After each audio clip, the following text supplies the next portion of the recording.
I just want to welcome everybody here in this room over the net, and we meet again after some break in this seminar, and I hope now we will meet every Wednesday in one or other way.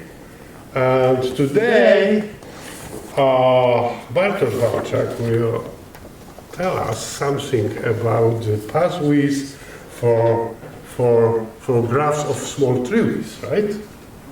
And maybe at the very end of this talk I will understand why pathwidth is called pathwidth. The floor is yours. Okay, thank you for the introduction. So, what I'm going to present is a paper approximating pathwidth for graphs of small treewidth.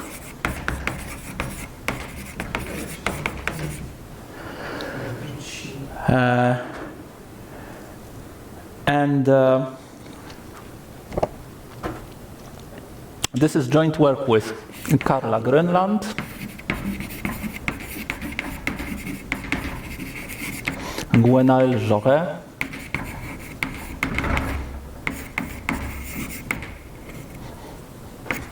and Wojciech Nadara. Może przerwę. Czy słuchacze mają odwrócony obraz, czy obraz, który widzicie, jest dobry czy odwrócony? Bartosz, chyba ten będę pytać. Jest doskonały. Jest dobry. Lokalnie jest odwrócony. Okay. Yes, so this is a paper that appeared at SODA this year, so let me do some introduction first. I would like to compare three parameters, like structural parameters of a graph, which is tree width, path width, and tree depth. And should I define what they are, or in this, or is it known in this audience? Okay, so I'm going to define it quickly. So let me first start with tree decomposition. In a tree decomposition, there is some underlying tree, the vertices of which are subsets of the vertices of our graph. So we are going to say, I'm going to say what is a tree decomposition of a graph. So in these so-called bugs, which are the vertices of the tree, there are these bugs are subsets of the vertices of our graph, and the two conditions which this structure has to satisfy is that first, whenever I pick some vertex v, then the set of bugs containing this vertex v must form a connected subtree of this tree, a non-empty connected subtree of this tree. So this is the first condition, and another condition is that if there is an edge, say uv, in our graph, then the two subtrees, one for vertex v and the other for vertex u, they have to intersect. There has to be some common bug where both u and v belong to. Okay, this is the definition of a tree decomposition, and then the width of such a tree decomposition is the maximum size of a bug minus 1, where we subtract 1 just in order to have tree decompositions of width 1 for trees. And then the tree width of a graph, which is denoted by TW of G, is the minimum width of a tree decomposition.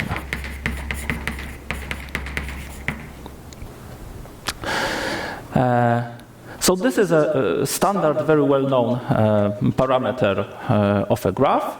And then another one, very similar to this one, is a pathwidth. So for pathwidth and for path decompositions, the only additional requirement is that this tree here, this underlying tree, it actually should be a path. Okay, and then so then we define the path decomposition, and the width of a path decomposition is defined in exactly the same way, and then the path width of G is the minimum width of a path decomposition, where this is additionally required to be a path. And then a third notion, which will serve actually only as some kind of motivation for this work. It will not appear in any of the results which I'm going to talk about, is the notion of a tree depth. So now, to define the tree depth of what is a tree depth of a graph? We want to arrange the vertices of the graph, again, in some auxiliary tree,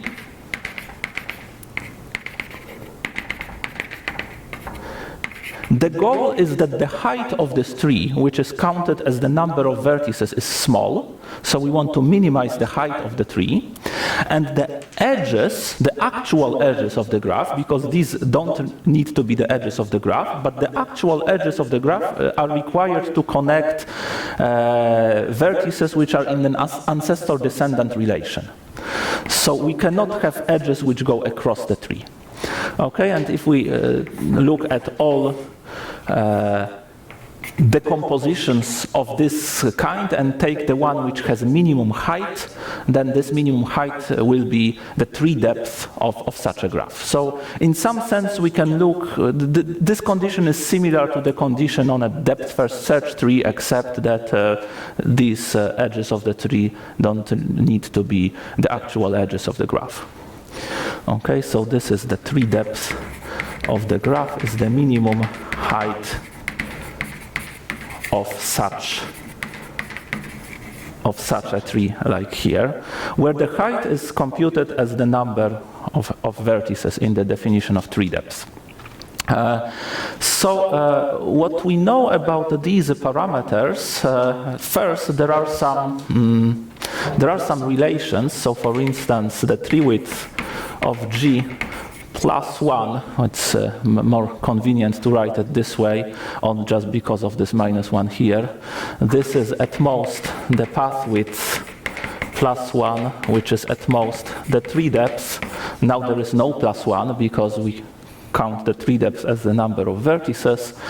And this is at most the tree width of G plus 1 times the binary logarithm of n, maybe with some ceiling, I'm not sure here.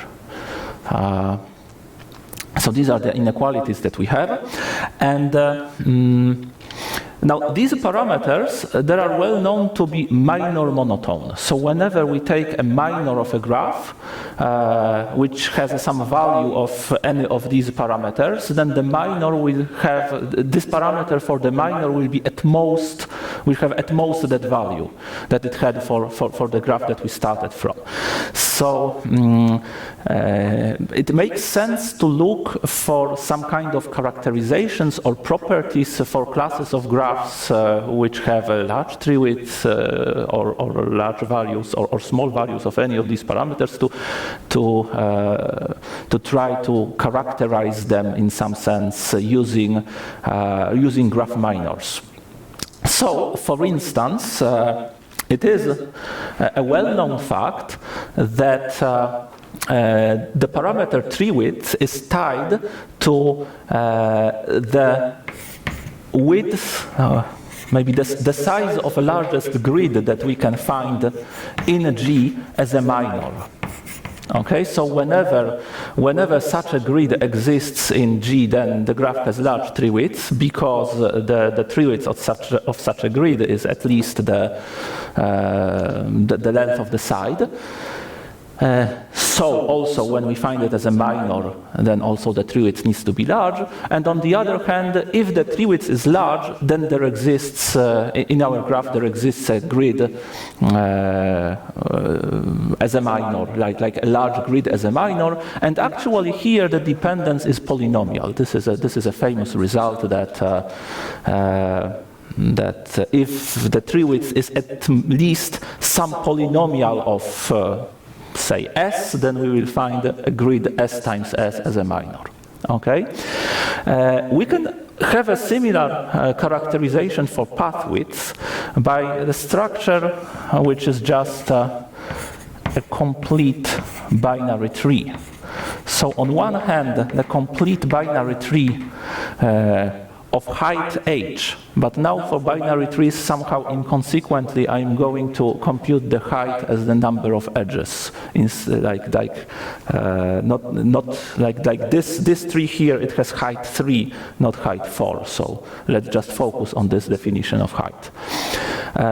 So a binary tree of height h has pathwidth exactly the ceiling of h over 2.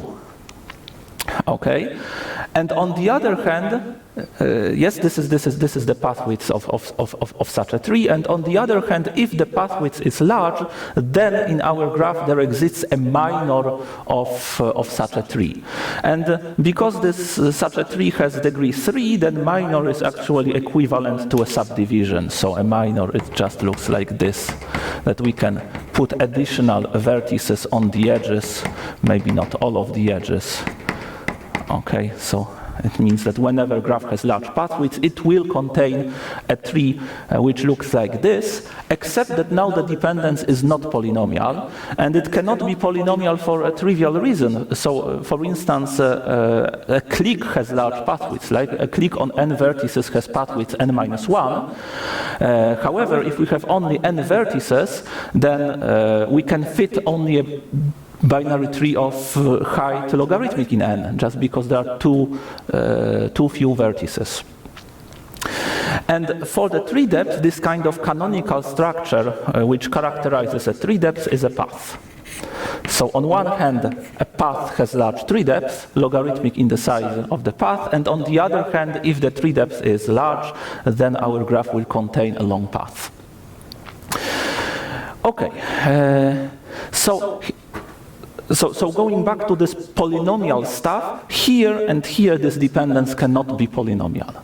So we can look for some kind of characterizations which are in terms of not a single kind of these structures, but several of them. And this is what Kawarabayashi and Rossman did in their paper from Soda 2018.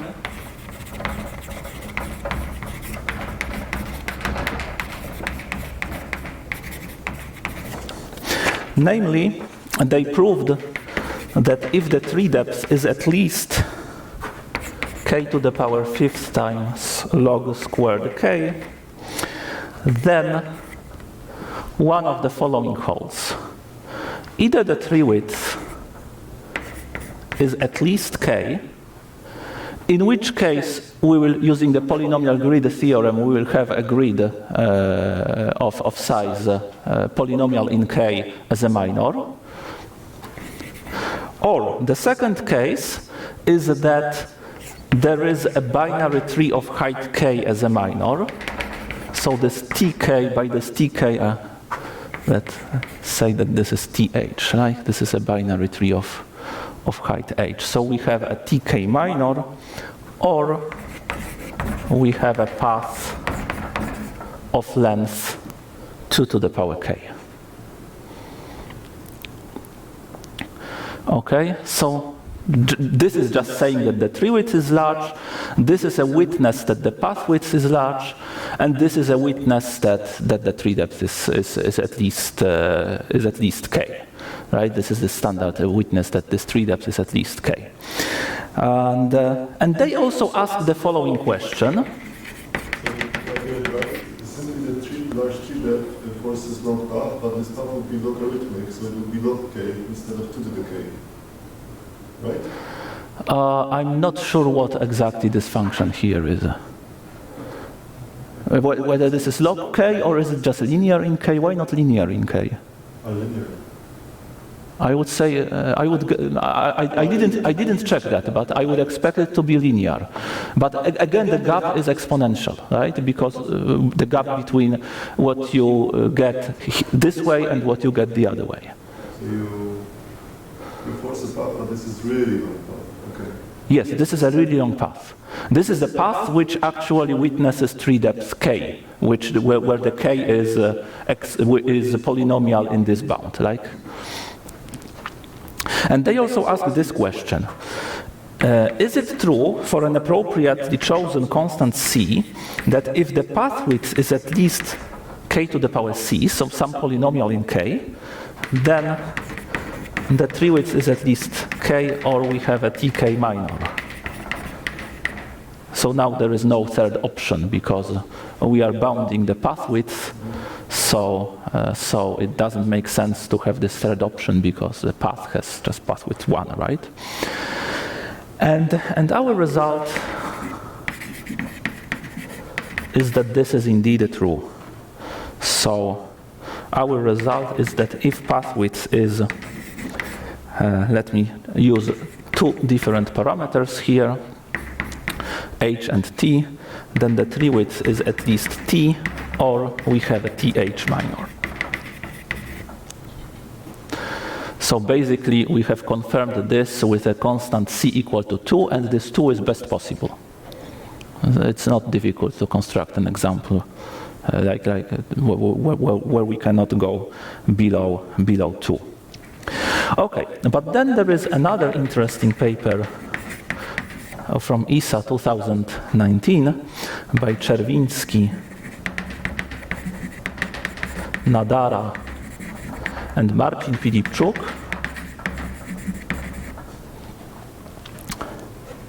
So they improved this bound here, and this improvement is as nice as it can possibly be.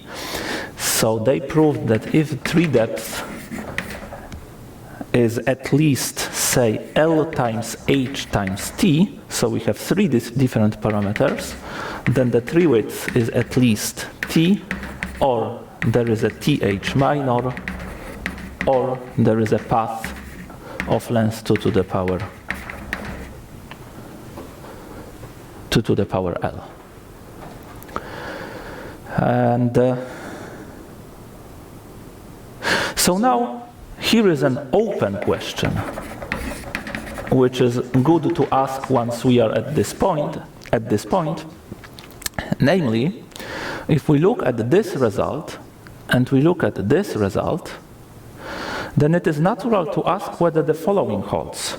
Suppose that the tree depth is at least L times P. Then is it true that the path width is at least P, or we have a path of length 2 to the power L? Okay? So notice that if this holds, then together with this result, it gives this result. And here, it is not difficult to show that this is what, let me write that it is known, although I am not sure whether it is published anywhere, because it was just some considerations when we tried to approach this problem. If we multiply the bound by another p, then this holds. Okay, but then this and this does not give any interesting bound here. Okay, it gives some bound, but not any nice bound. Okay, so one thing that I want to show you today is a full proof of this result. However, and this was like our motivation for this work, our first motivation of this work, just to answer this question by Kawarabayashi and Rossman. But then we got another motivation from the result which was actually the main result of this ESA paper. So let me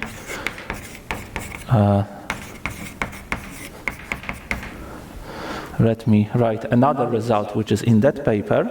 Namely, they provided a polynomial time approximation for tree depth, and the approximation factor is the tree width times the logarithm to the power 3/2 of the tree width approximation for tree depth.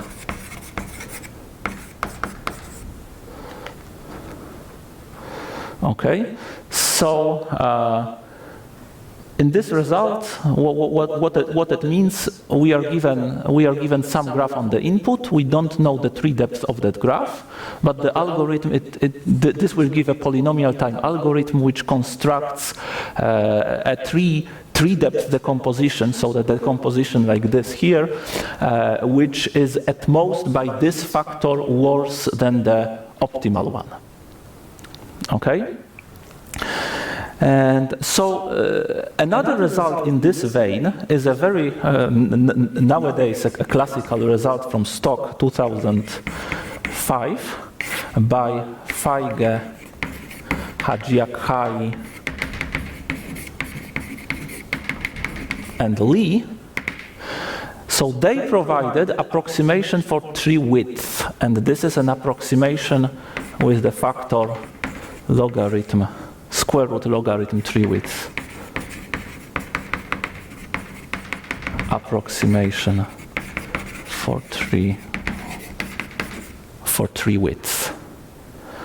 Okay, and actually one of this, there is this factor included because the algorithm has to first find an approximate tree decomposition, and then this tree decomposition is used in further finding the tree depth decomposition. So this factor disappears from this result if we are already given an optimal tree decomposition, or a tree decomposition, if we are given a tree decomposition of width t, then this factor disappears and this tree width becomes t. This is also the way how we can think of it. And our result, which we were able to derive from this work, and actually it turned out to be much more complicated to prove this than this, is, yes? Because I kind of know or remember that there are some kind of constant approximations for Treewidth, but perhaps in some different setup, like 3 or 4. So the question is that there are some constant approximations for Treewidth, but I don't really know of such results. They run in FPT time. Oh, in FPT time. Yes, but in FPT time we can compute the Treewidth. Exactly. So maybe those are FPT with some better function, like single exponential in, I don't know, t instead of t squared or something like that. Because we can compute a Treewidth exactly in 2 to the power big O of t squared times n. Okay. So our result is Treewidth times log square root of log Treewidth approximation for pathwidth. And this seems to be the first approximation algorithm for pathwidth where the approximation ratio depends just on the Treewidth. Feige, Hajiakhai, and Lee, they had approximation with the factor log n times log of the Treewidth. By the way, this square root of log of the Treewidth is again because of using this result. So if we are already given a tree decomposition, this factor disappears. And some kind of a natural consequence and easy consequence of the way how this is proved is such an approximation algorithm for pathwidth. This was known from this work. And what can be derived from this and from there is also a 2 to the power big O of pathwidth times treewidth times an FPT algorithm for computing the pathwidth exactly, which first computes the treewidth and then it uses this tree decomposition to compute the pathwidth exactly. And now by doing some trade-off of these two results, what can be achieved is a pathwidth times treewidth times square root of logarithm of treewidth approximation for pathwidth. So basically, we can run these two algorithms in parallel, and now if pathwidth times treewidth is big O of log n, then we will just compute it exactly using this, and if it is larger than log n, then this factor here becomes pathwidth times treewidth. Okay, so this is kind of an easy trade-off, but there is a pathwidth in the approximation ratio. So what we do here is basically getting rid of this pathwidth from the approximation ratio. Okay, so maybe let me here write the main theorem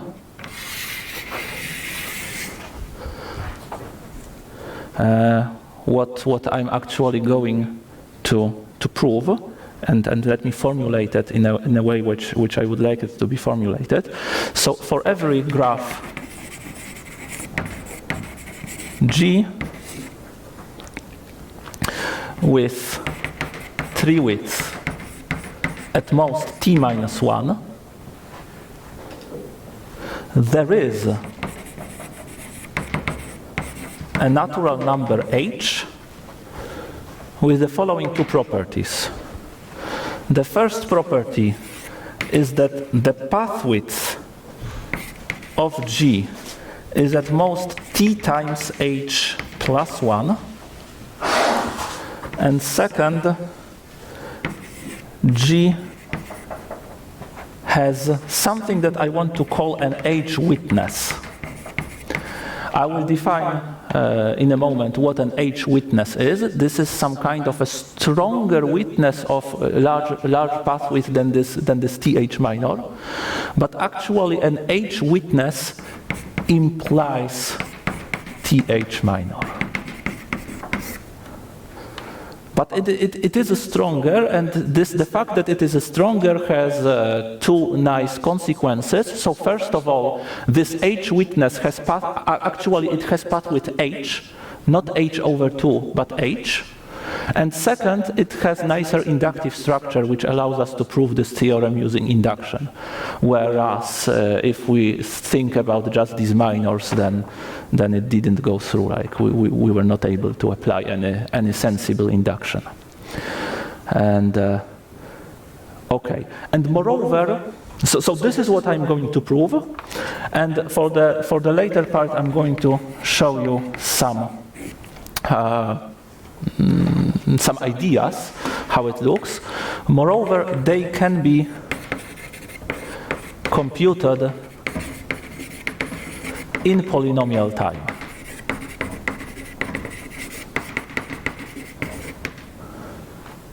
What is they? The number h, the path decomposition of G which witnesses this inequality, and this h witness, whatever it is. And once we can compute an H witness in polynomial time, we can also find this TH minor in polynomial time from this H witness. So now, together with the fact that an H witness, so we will also show that a pathwidth of an H witness is at least h, then this gives an approximation algorithm with a ratio basically just t. Up to this +1, it's more or less just t, right? Because we are finding a number h, and we have this h witness, which on one hand tells us that the path width is at least h, and on the other hand we find a path decomposition of width t times h plus 1. So t times larger plus 1. Okay, so this is like the main theorem which I'm going to show you. So in order to understand what it is really saying, I have to define this h witness. So this is defined by induction as zero witness is just a single vertex in our graph. Any single vertex will be a zero witness. And then if I want to have a k witness for k, maybe let me say k plus 1 witness, then it will look like this. Okay, so a witness will be some connected subgraph, and a k plus 1 witness looks like this, that we have 3 disjoint k witnesses, k witness and k witness here, somewhere in our graph. And the following condition has to be satisfied. There is a path connecting some vertex of this k witness to some vertex of this k witness, entirely avoiding this k witness. And there is a path connecting some vertex of this with some vertex of this, avoiding this one. Okay, and there is a path connecting some vertex of this, maybe the same, with some vertex of this, maybe the same, avoiding this one. There need to be these kind of 3 paths. Okay? So, and anything of this kind will be a k plus 1 witness. So we need to show that, first of all, a k witness contains a tk minor. So actually I will show something stronger, namely that whenever we have a k witness, then there is this minor somewhere here. Okay, let me put the quantifiers in a correct way. Whenever we take a k witness and we select an arbitrary vertex v, so this is for every vertex v, there is a minor or a subdivision of tk with the additional property that this root here can be connected with v by a path which does not interfere with any other part of this tree. And we allow that this is the same vertex. So we allow that v actually is the true root of this. Okay? So now this is easy to go through induction. Okay, for zero witness it's trivial.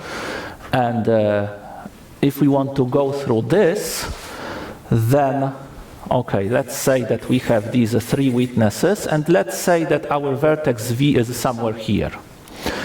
It may be also somewhere in the middle of these paths, but that case will be similar. But let's just say that it is here. So what we know is that there is a path which connects this guy with somewhere with this blob, avoiding this one. And then because this is connected, I can prolong it to v. And there is a path which connects this one to this one, avoiding this one. These 2 paths meet somewhere. This vertex where they meet, it can be here, it can be outside, we don't care. They meet somewhere. And this vertex where they meet, it will be the root of our tk plus 1. Okay, and now here by induction we have a tk with a path which connects to this vertex and here we have a tk with a path that connects to this vertex. And that's it.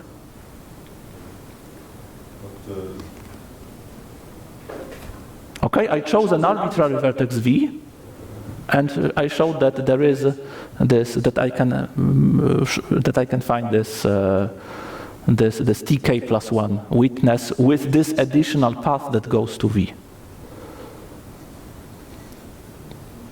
Okay, so this is, so we actually know this now, and what we should also, it's maybe instructive to see that this pathwidth is at least, of an h witness is at least h.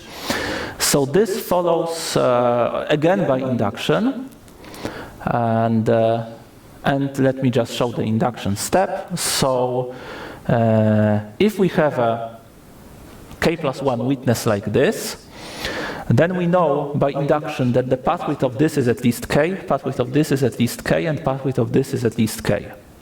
So now suppose that we have a pathwidth decomposition of the whole thing of width just k, not k plus 1, but just k.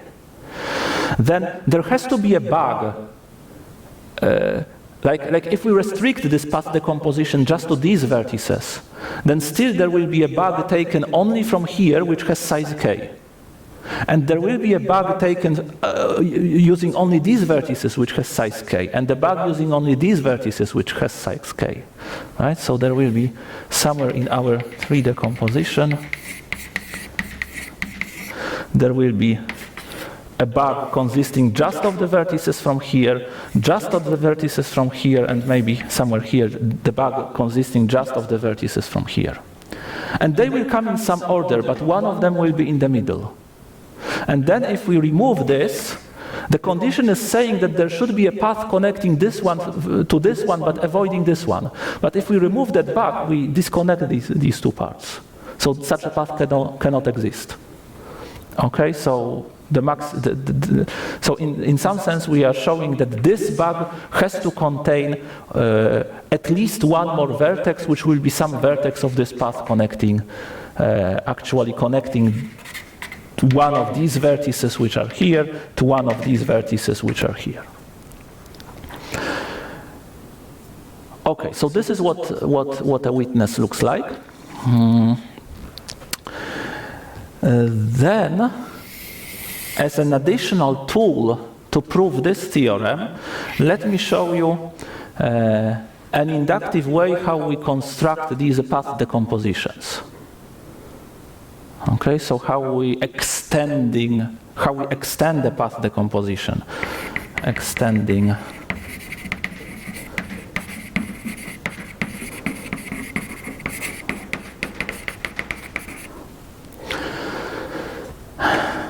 So in this way, or to extend the path decomposition, we can think of two cases where actually this first case can be considered a subcase of the second one, but maybe let me start with this first one.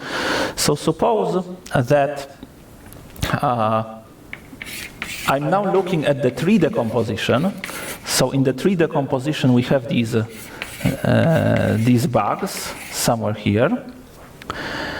And let's just pick an arbitrary bug, like this one. It will have a size t, or at most t, because we are given a graph together with a tree decomposition where the bugs are of size. Maybe I didn't say it here, but when I say that they can be computed in polynomial time, I'm assuming that this tree decomposition here with bugs of size t is given at the input. If it is not given, we have to approximate it using the result of Feige, Hajiak, and Lee.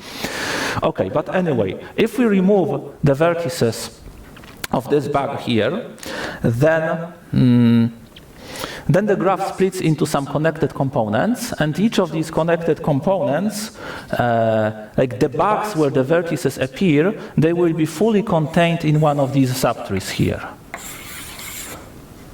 We cannot have a vertex which appears here and here, but not here. Okay? So, if we know that all these graphs have path width at most some p, and we have the path decompositions of them, then we can construct the path decomposition of the whole thing of width p plus t. So the path width grows by t, and we do it in a very simple way, namely, we just concatenate the path decompositions of these parts, right? Put them one after another, and on the top of them, to all bugs, we add these t vertices. Okay, these t vertices go here. And this is the way how we construct a larger path decomposition from something like that. And actually, we can do the same in a slightly more complicated setting. Namely, let me modify this picture. Let's assume that actually we didn't select a single bug, but we selected a path of bugs. Okay, and here we have some subtree, here we have some subtree, and so on. So we selected this kind of a path of bugs, and we have some subtrees connected to these bugs. And again, if they have the property that all these bugs, that the components which are contained here, like so components which are obtained by removing the union of these bugs, if they have path width at most p, and we have these path decompositions, then by doing a similar kind of thing, we will obtain a path decomposition of the whole graph of width p plus t. Right? So we do it. How do we do it? First, we concatenate everything that connects to this first one. Okay, and we add the content of this bug on the top. And then we concatenate with everything that connects to this one, and we add the content of this bug on the top, and so on.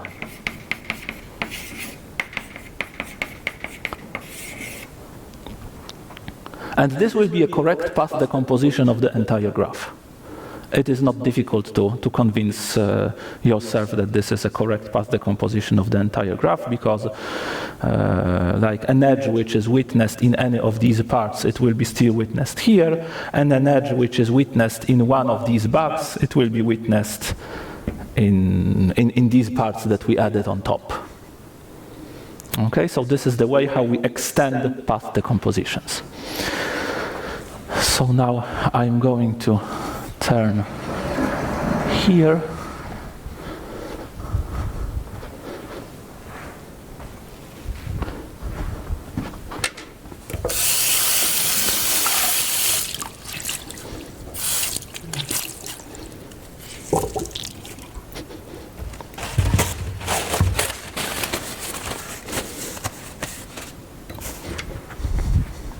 So now I'm going to prove this theorem, like the existential statement of that theorem.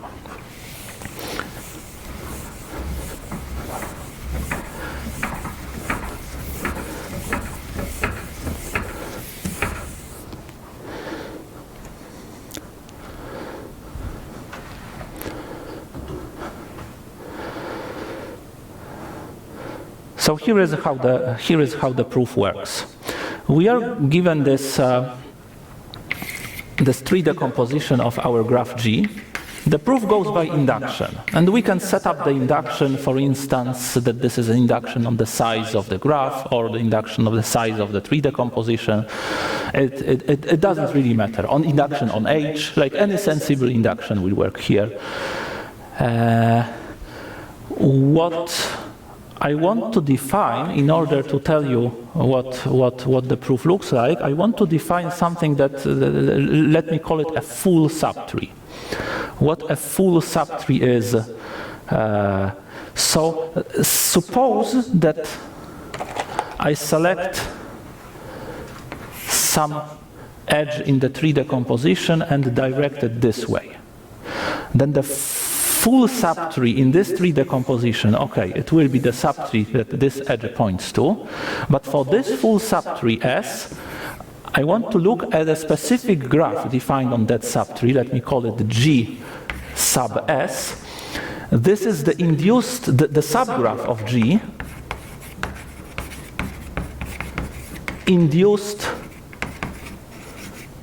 on the vertices only in S.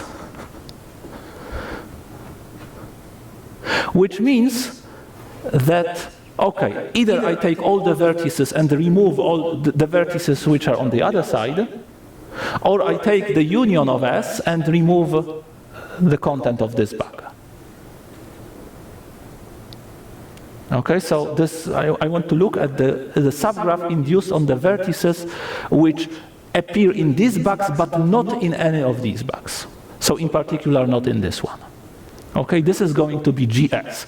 And whenever I'm going to speak about a graph which is on such a full subtree, I'm going to refer to this specific graph here. So let K be the maximum. So this theorem gives us some constant H. Okay, and I can assume that this constant is already correctly computed for all these graphs GS taken over all full subtrees, because these are smaller graphs with smaller tree decompositions, whatever. So let K be the max over all full subtrees S of H computed for the graph GS. So in particular, we have here already a K-witness, because we have a K-witness in these full subtrees. And a K-witness in a full subtree will be a good K-witness for the whole graph. So our answer here will be at least K for the entire graph G. It will be at least K. And on the other hand, it's easy, provided that we can give a witness here. Okay, let me say it this way. It will be at most K plus 1. And it will be at most K plus 1 because now it's easy to satisfy this condition with H equal to K plus 1. So there is no need to give anything more than K plus 1. So there are only two results possible once we have computed this K. Either we will say that H of G is K, or we will say that H of G is K plus 1. For this case, we already have a K-witness, and we only need to provide a small path decomposition. So in some way combine these path decompositions into a path decomposition of the whole thing of width at most this big.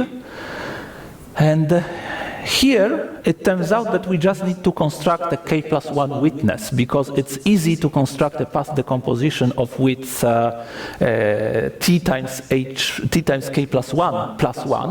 Why? Because we can just use this construction, even in its simplest form. We pick any bag. Once we remove it, the connected components, they are contained in full subtrees. So they have the number H at most K, so for them we have a path decomposition of width at most T times K plus 1. Okay, and then we add a T on the top, so this gives T times K plus 1 plus 1. Okay, so in this case there is an easy path decomposition, in this case there is an easy witness. So when I explain further on, I will just I will no longer construct this path decomposition here because it's easy. I'm just going to distinguish that, okay, if we have a K plus 1 witness, then we are done.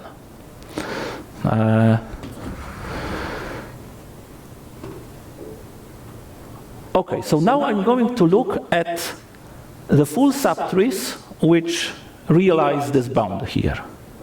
Let's say that let's call them maximal Okay, these are the ones which attain this maximum. So one case would be that that they all intersect.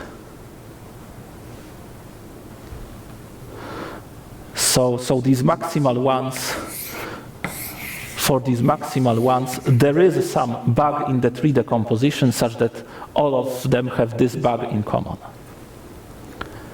Then, in this case, let me say that this is case 1. In this case, we can apply this argument with just a single bug, because once we remove this bug, we get rid of all maximal full subtrees. So in all the remaining full subtrees, the value of h drops by 1. So using the same argument that I just used before, we get a tree decomposition now of length of width t times k plus 1. Okay, so this case is easy, and we are here in that case. So let me say that the case 1 is here. And so in the other cases, there will be some subtrees which are, there will be some pair of subtrees which are disjoint. This is because subtrees of a tree have the Helly property. So either two of them are disjoint, or they all intersect at some single vertex. Okay, so if they are if the subtrees are disjoint, if there are some disjoint subtrees, then we can look at the collection of edges with the property that on both sides of this edge we have a maximal subtree. On here we have a maximal subtree, and on the other side we also have a maximal subtree. And this collection, it will form some connected subtree of this tree. It's not easy to. It's not difficult to see that that again it must be a connected subtree, right? So the second case is that this subtree is a path. But then we just use this more advanced way of extending the path decomposition. But again, it works in the same way. So the third case is that it's not a path. If it's not a path, then it will have some vertex of degree at least 3. There will be some branch. So if we look at this subtree, we can also say it in this way, that if we look at this subtree, it will have at least 3 leaves. So if it has at least 3 leaves, then I am going to look at some selected 3 leaves, and now a full subtree which contains this leaf but nothing more. It is a maximal subtree because this edge was selected, so whatever is on this side of this edge is selected. I will look at this one, and I will look at this one. But actually, to be able to infer something from this structure, I have to assume, I have to make some additional assumption on the initial tree decomposition that we started from. So this was not an arbitrary tree decomposition. This has to be a tree decomposition which satisfies some additional property, which is easy to obtain. So from any tree decomposition, we can obtain another one satisfying this additional property. And the property is that these graphs GS are connected. We need to make this assumption. So let's see what happens if this is not connected. If at the beginning we see that some full subtree, for some full subtree S, the graph GS is not connected, then we can look at the connected components of it and just duplicate this tree decomposition separately for each connected component and connect them independently, right? So here we'll have one for this connected component, another one for another connected component, yet another one for yet another connected component. And doing this kind of transformation repeatedly, we can make sure that this condition is satisfied for every full subtree. Perhaps I didn't say that I'm going to assume that G is a connected graph, but that I can assume, that I can safely assume that this is a connected graph. So what was H of G again? Remind me? H of G. H of G is what is this number here. This is H of G. So this is the number that we are computing through this theorem. Okay. So you have it by induction for all the S. So for all the S's we have it by induction because, yes, and we have this number satisfying these properties, we have it by induction. Okay, so now we have this kind of structure and we furthermore know that this is connected. We've lost audio. Let me check. Okay, battery.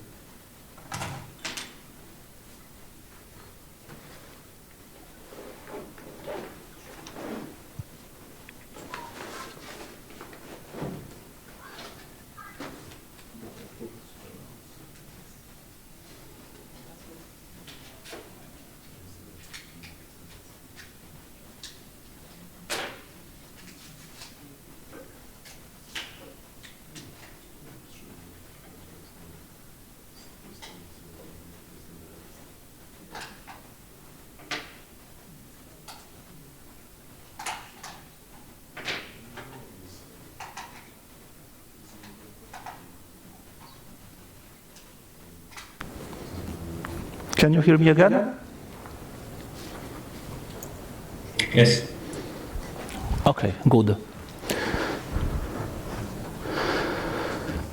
So I finished by saying that in this third case, we furthermore know that all of these are connected. And this is now important because we are going to construct a k plus 1 witness. And how do we construct a k plus 1 witness? We have a k witness here, we have a k witness here, we have a k witness here. But furthermore, we know that once we remove this, the whole thing here is connected. So we have this path which should connect the two witnesses. Right? We have these paths here, the path here, and the path here because of that connectedness assumed here. This is why it was important. So we can construct a k plus 1 witness, so we are in this case. And the proof goes through. Okay, so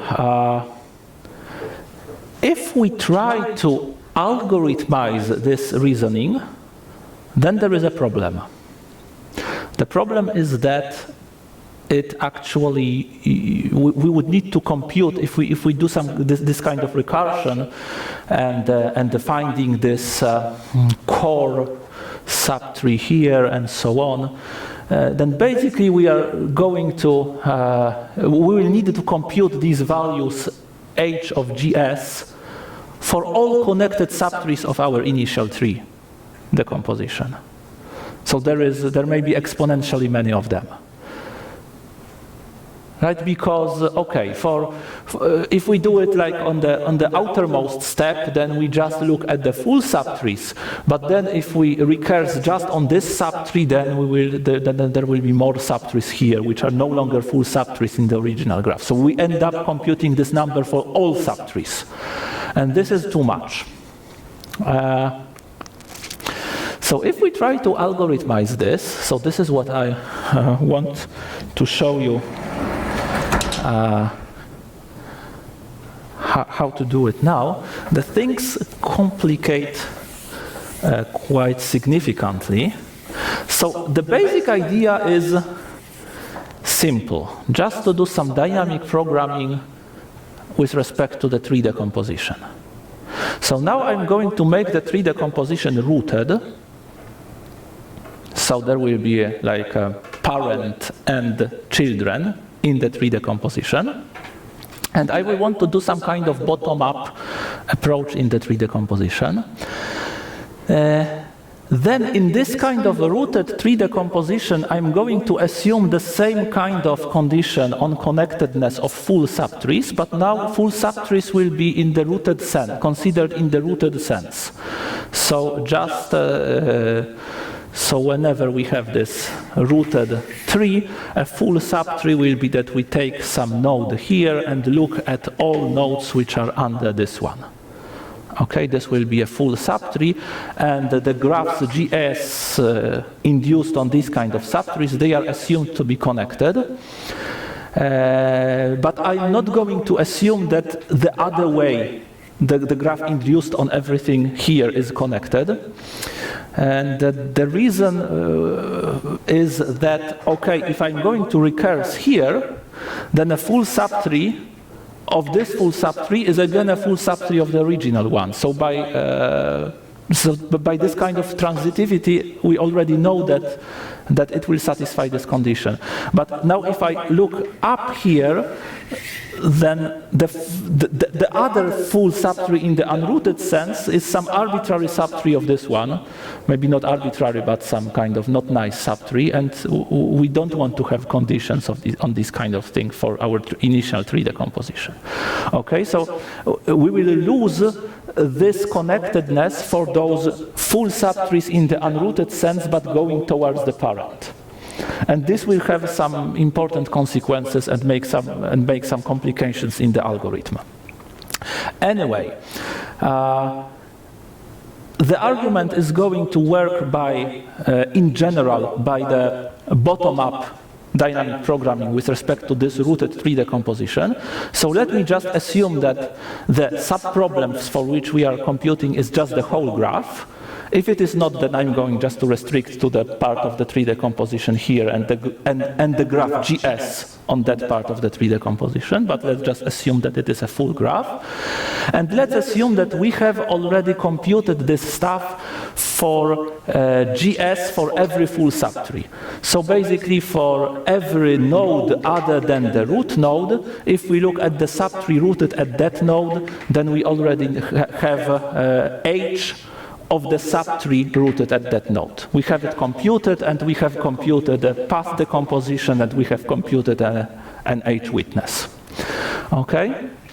So again, we are going to compute the number k in exactly the same way, except that now I'm iterating only for the rooted, over the rooted full subtrees.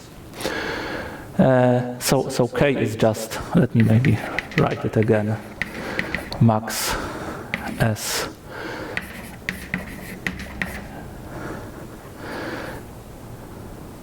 okay, this is our k.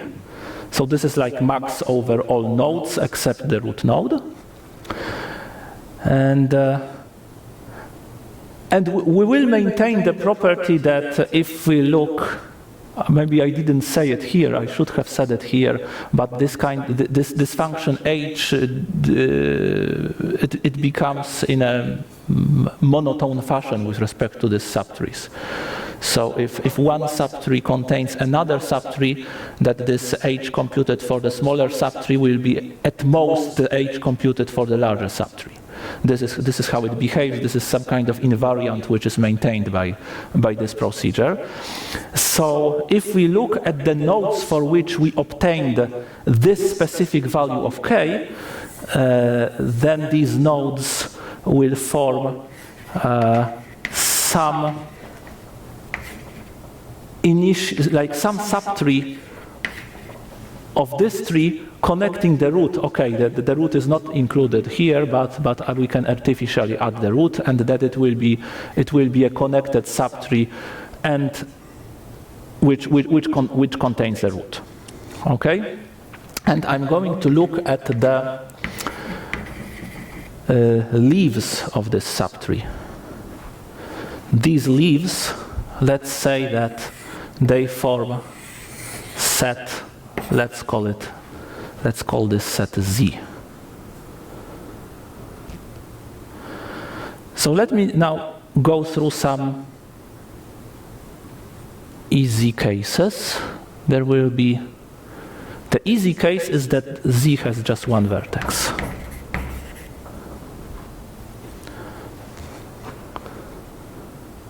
So if Z has just one vertex, so if we have a situation like this, that our subtree looks like that, and here there is this Z, then we can again do this thing, because as our path, we can take the whole path towards the root. And now, whatever sticks aside, whatever goes aside, we know that the value of h is already smaller than k. Okay, so we carry on the argument in the same way.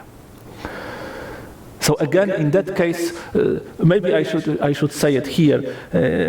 Again, we will have the same two cases. So for this entire graph, either the result is k or it is k plus 1. If it is k, then the k witness is trivial. If it is k plus 1, then again the path decomposition is easy, because if we want to obtain a path decomposition, then we just remove the root. And by the way, how k is defined, we know that for all the full subtrees which remain after removing the root, the path decomposition is smaller than what we want to construct here. So we can safely add this bug to every bug of the concatenation. Okay, so in exactly the same way we are handling the path decomposition here, except that we don't choose an arbitrary node, but we just choose the root. Okay, so in this case, we are again here. Then, for the remaining cases, I need to consider graphs. Like I want to consider these graphs G. Maybe let me call it GZ over the vertices, over these vertices, right? So before I defined GS for a full subtree S, but now at each of these vertices, here we have a full subtree at this vertex, and the graph which is induced on the vertices which appear only in the bugs in this subtree, it will be this. So in particular, these graphs, if we go over all leaves, because these leaves are independent in the tree, these graphs will be disjoint. They will be pairwise disjoint. Okay? So now I'm going to look at how these things connect in the entire graph. So I'm going to construct an auxiliary graph where Z will be the set of vertices. Okay, so we have these as the vertices in our auxiliary graph. And now an edge here in our auxiliary graph will mean that after removing all of them, there is a path, maybe let me say it this way, an edge here between, say, Z and Z prime. It means that if this is Z, and this is, say, this is Z prime, then it means that after we remove all of them, okay, it means that in the entire graph, there is a path which connects some vertex from here, so some vertex from GZ, with some vertex from GZ prime, going entirely outside all the sets GZ. So the remaining vertices are the vertices which don't appear here, anywhere here. Okay, this is what such an edge means. This graph will certainly be connected, because the graph that we started from is connected. So this also has to be connected. And now, if this graph is not a path, then, okay, it will either contain a vertex of degree 3, or it will contain a cycle. And in either case, we can construct a k plus 1 witness. So say that we are in this case, and we have Z1, Z2, Z3. So then here we have these graphs GZ1, GZ2, GZ3, and these connections, like these connections, and these connections represent paths which entirely avoid the third one, which connect this to this and entirely avoid this one. And the same in case of a cycle. I just choose arbitrary 3 vertices of a cycle as our Z1, Z2, Z3. So the remaining case, so say that this is now case, okay, we can actually enumerate them analogously. So this is case 1, this would be case 3, which is analogous to case 3 that we had here. So what remains is case 2, such that this graph on the z's is a path. And this is actually quite complicated. So, if it is a path, then I can order them, I can enumerate them, Z1, Z2, Z3. Say, let's enumerate them something like this.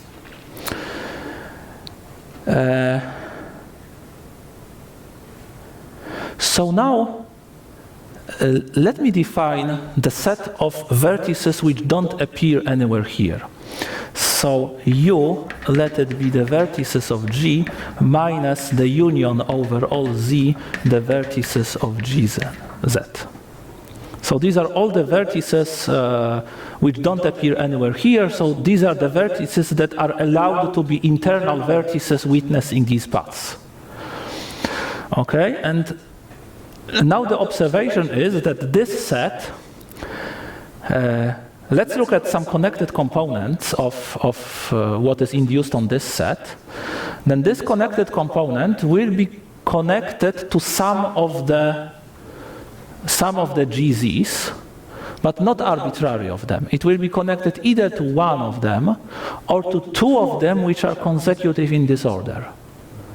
Because in any such set we can find this path which would witness the edge, right? So this gives us sets of the form UI or UI I plus 1. These are the ones which are connected only to GZI, and these are the ones which are connected to GZI and GZI plus 1. Okay. Adjacent. Yes, adjacent, like the, yeah.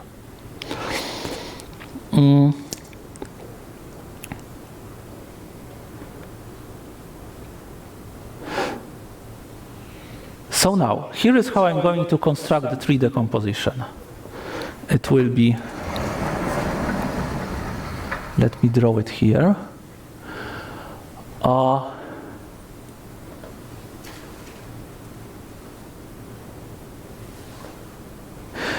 There will be in this tree decomposition, there will be these bugs Z1, Z2, Z3, Z4, Z5. Now, here before, I'm going to look just on the graph which is induced on U1, so whatever is connected only to Z1, but not to Z2, and take the bugs going from the root towards Z1. Like all the bugs on the path from the root of the tree decompositions towards Z1, but only the vertices from U1 in this bug. Now here, I'm going to do something similar for U1 too, but I'm not looking at a path from the root, but I'm looking at a path from Z1 to Z2. And all the intermediate vertices on that path intersect that with U1 too, and this is what I'm going to put at these bugs, as these bugs here. Now here, U2, 3, U3, 4, u4, 5. And here again, I'm going towards the root. Similarly, like, so this will be u5 and whatever goes towards the root. UI should be in ZI? UI doesn't appear here yet. So here, what appears here are some vertices from the set U. Those which are fortunate enough to belong to these paths which are connecting. But still in the set U, there may be some vertices which are not on any of these paths. In particular, the vertices of, say, U2, they don't appear anywhere here yet. Okay?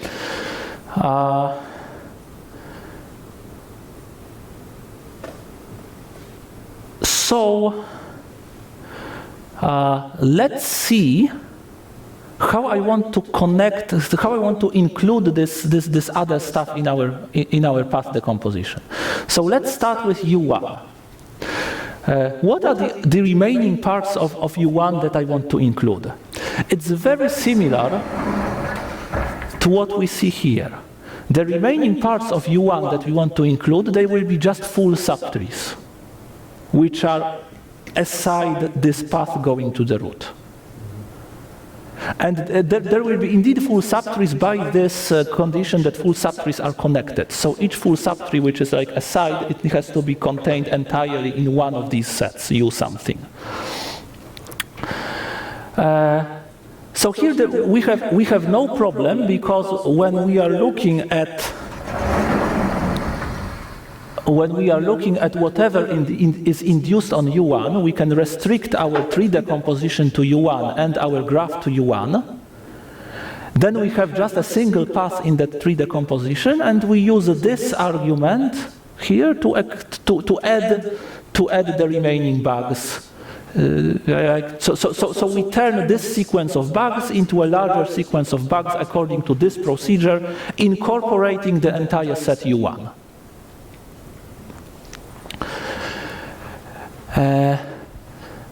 The same for U5. The same for U1, 2, U2, 3, U3, 4, U4, 5. But here there will be one kind of strange subtree which is considered here, but is not necessarily a full subtree.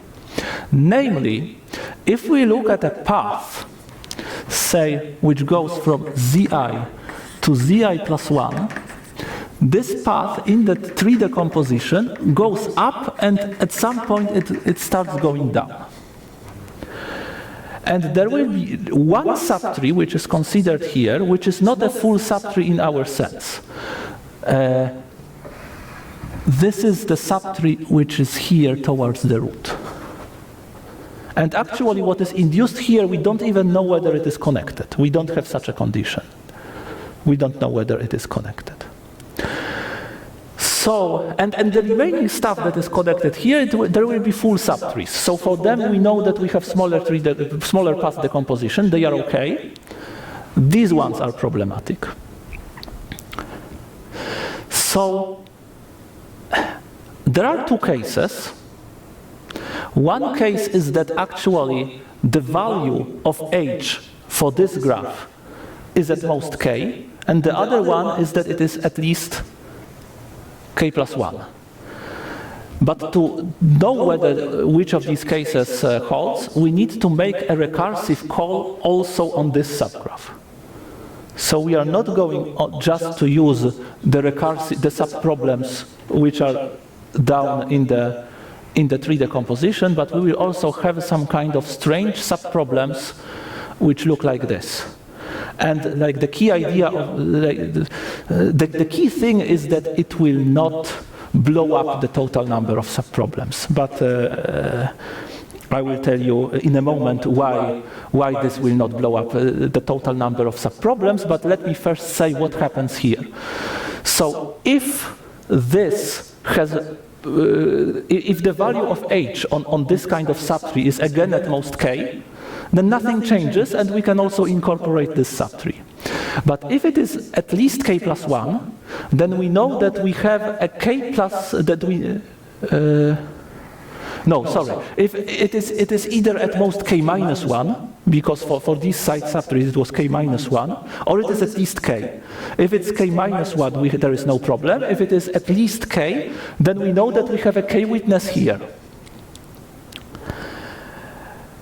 But if we have a k witness here, then we can construct a larger witness, because we have this property of connectedness for full subtrees, and this turns out to be enough. So in particular, if we want to connect the k witness here and the k witness here, then we use the fact that this is a full subtree. So whatever is induced on this is connected, and it avoids the witness which is above. Okay? And of course, if we remove this, then if we remove this, then wait, why is that?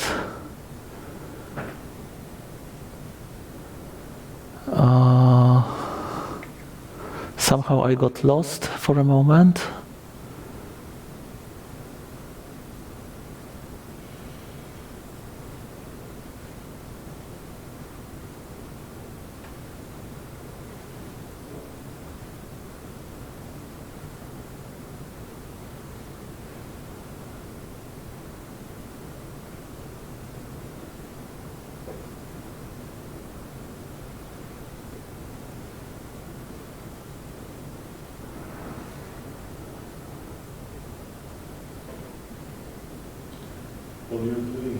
Yes, we are doing UII plus 1. We are doing UII plus 1, so whatever is here is connected directly to ZI, not only through ZI plus 1. So this is why these other two paths also exists. Okay, good. Yes, so if that happens, then we have a larger witness. And now, what do we do with these other UIs, which are not the first one and not the last one? So these other UIs, like from them we remove just one. Like if we look at the path decomposition, at the tree decomposition of the graph, which is induced on these other UIs, then we will remove a leaf of that part, and like we have here just one subtree, which well, if we try to imitate this argument here, right, then so we have a path that whenever we have a path decomposition of this UI, then I want to make this kind of argument to incorporate it directly into the ZI, that path decomposition of UI. And it is considered in the exact same way. So in this UI, there will be this part which goes up the tree. Yes, but it is considered in the exact same way. So for it, we need to make a recursive call. And if that recursive call returns something smaller than k, then we have a path decomposition smaller than k. If it returns something, if it returns at least k, so we have a k witness here, then using the fact that this is not the first I nor the last I, we again can construct a k witness. So for the first and the last, we actually need this special treatment, because this argument would not work. Okay, and also for another reason we need this special treatment.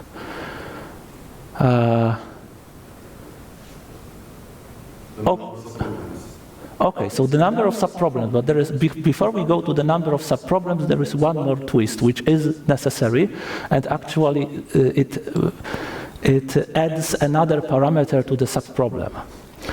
The parameter to the subproblem will be not only the subgraph, but it will be also an upper bound. So what I have showed you so far, it has no upper bound. so the upper bound is infinite. However, when we are doing this recursive call here or here, we are only interested if it turns out that that the value of h is at least k. We don't want to compute h exactly. We are just interested in the information that it is at least k and in a k witness. And we don't even need a path decomposition. So when we make so in these cases we make a call with upper bound k, and once such a call is able to construct a k witness, it immediately returns without even providing any path decomposition. This is enough. And then, if our original problem has an upper bound, then we need to take care of it appropriately. But that's easy. Like just whenever we can construct a k witness, we just terminate the computation of this subproblem. And that again turns out to be important for making for bounding the number of subproblems. And the reason now why the number of subproblems is bounded by, actually it will be just of the order n log n. So it will be not a large bound. It will be just of the order n log n. The first thing to realize is that the upper bounds are at most logarithmic. Because when is it possible that we have an upper bound k?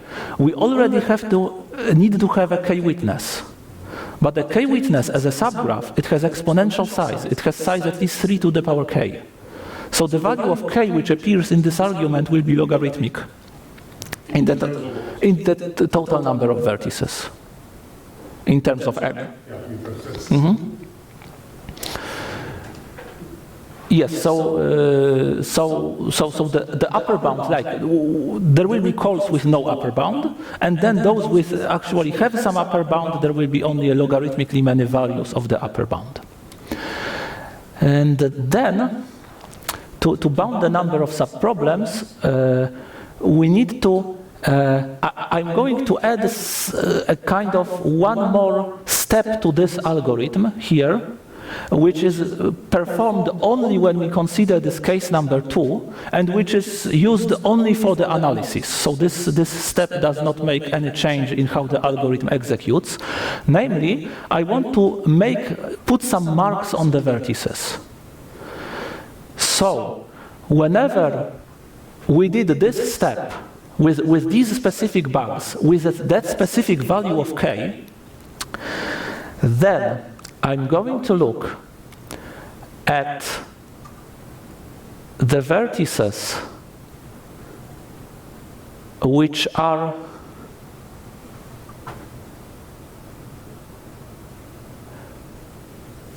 let me draw it this way. I want to mark the vertices.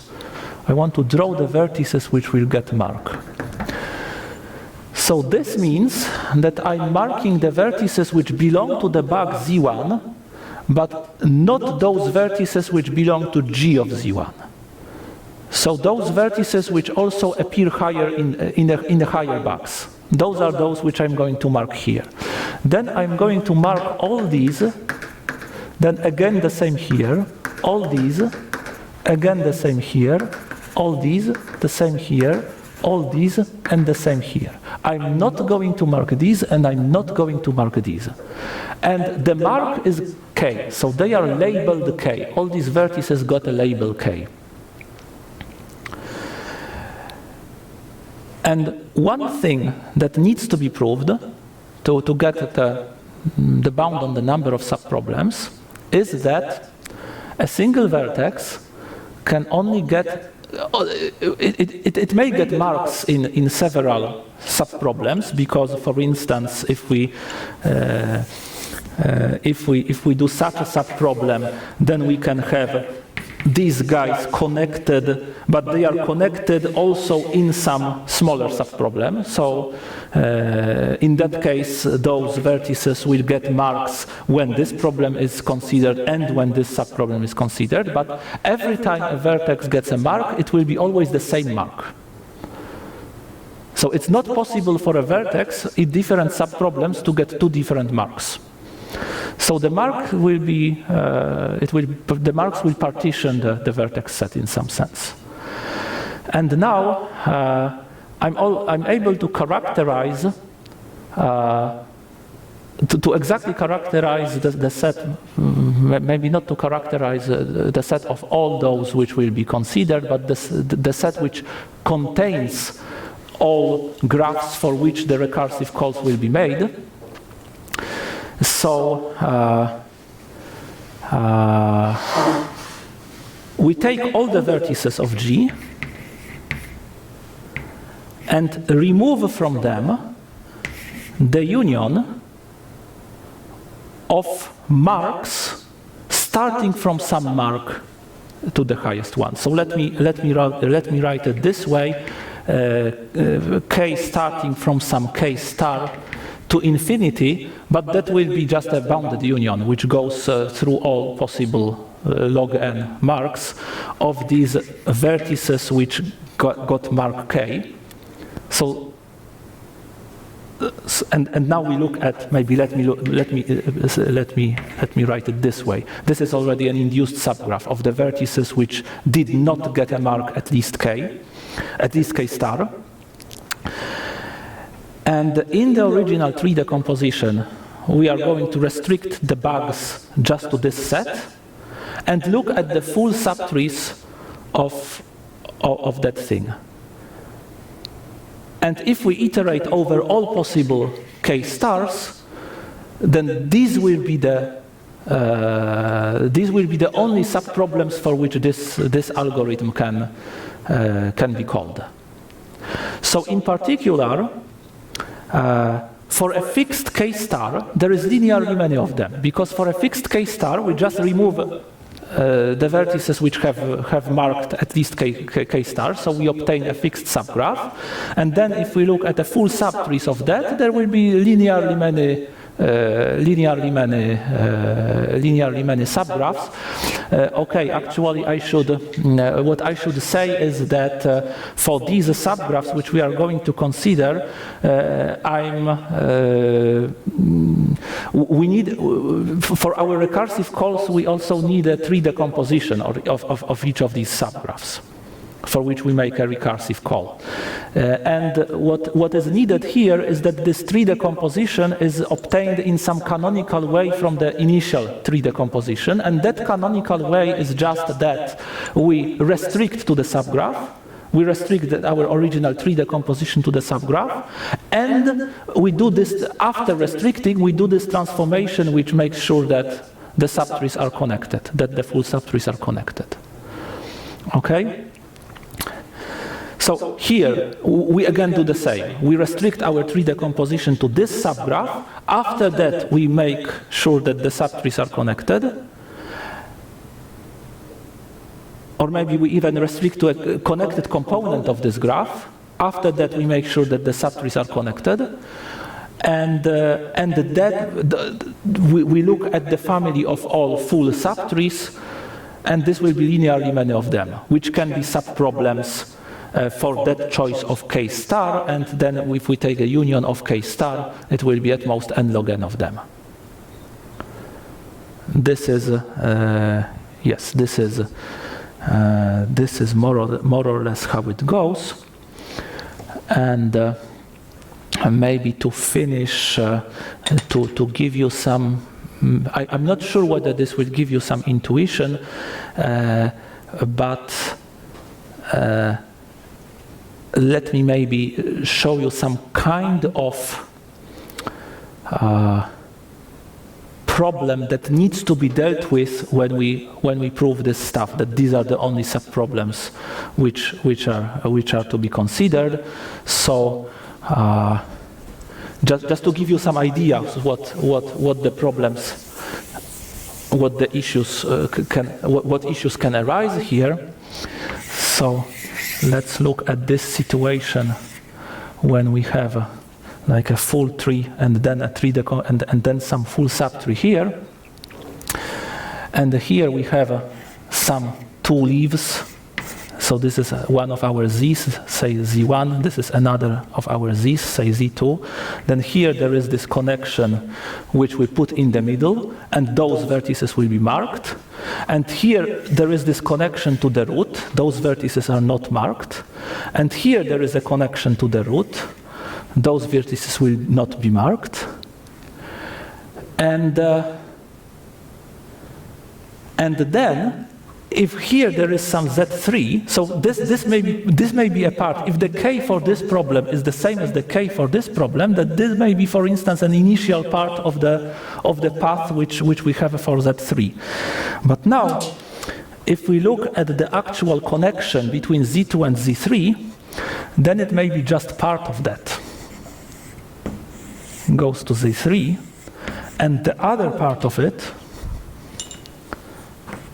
just belongs to U2, but not U23, only U2. Before it was connecting to the root, but now it only belongs to U2. And now it is crucial that these vertices are not marked, because on them we need to make this recursive call.